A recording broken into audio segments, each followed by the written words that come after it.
প্রাকৃতিক যে 8টি খাবার খেলে আপনার সব ক্লান্তি দূর হবে। ঘুম থেকে ওঠার পর গা ম্যাচম্যাচ করা, কাজের মাঝে ক্লান্ত লাগা, কিছুদিন পরপরই সর্দি কাশিতে ভোগা, এইগুলোর সমাধান শুধুমাত্র নামি দামি ঔষধ ও ভিটামিনের নেই। প্রাকৃতিক যে খাবারগুলো খেলে আপনার অজানা এই সকল ক্লান্তি দূর হবে। ভিডিওটি তাই স্কিপ না করে মন দিয়ে খাবারের নামগুলো শুনুন। প্রথম ও দ্বিতীয় হলো কালোজিরা ও রসুন।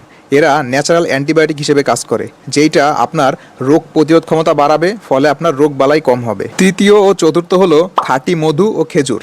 এরা ইনস্ট্যান্ট গ্লুকোজ এবং তাৎক্ষণিক শক্তির খুব ভালো উৎস হিসেবে কাজ করে, যেটা আপনার ব্রেনে রক্ত চলাচল বাড়াবে এবং আপনার নার্ভাস সিস্টেমকে অ্যাক্টিভ রাখবে। পঞ্চম এবং ষষ্ঠ হলো জাফরান ও জাইতুন, যেটা আপনার কোষের ক্ষয় রোধ করবে, আপনার হার্টকে সুস্থ রাখবে এবং স্ট্রেস কমাবে। সপ্তম এবং অষ্টম হলো তিন ও কিশমিশ।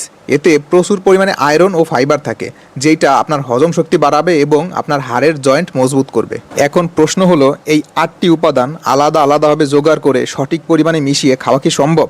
না, সম্ভব না। এই কারণেই পারফেক্ট সমাধান হচ্ছে অর্গানিক ইউজারের শাম। পবিত্র কোরআন হাদিসে উল্লেখিত ও বিজ্ঞানসম্মত এই 8টি উপাদানের একদম সঠিক ও মানসম্মত মিশ্রণ হলো এই জার। এটি সম্পূর্ণ কেমিক্যাল মুক্ত ও বিএসটিআই অনুমোদিত। এইখান থেকে 1 চামচ খাওয়া মানে 8টি সুপারফুড একসাথে খাওয়া। কৃত্রিম ঔষধের প্রতি নির্ভরতা কমাতে প্রতিদিন খাদ্য তালিকায় এই প্রাকৃতিক খাবারগুলো রাখুন। নিজেকে ও পরিবারকে সুস্থ রাখতে আজই অর্ডার করুন শাম। বিস্তারিত জানতে ও অর্ডার করতে স্ক্রিনে দেওয়া নাম্বারে যোগাযোগ করুন। সুস্থ থাকুন, নিরাপদ থাকুন। আল্লাহ হাফেজ।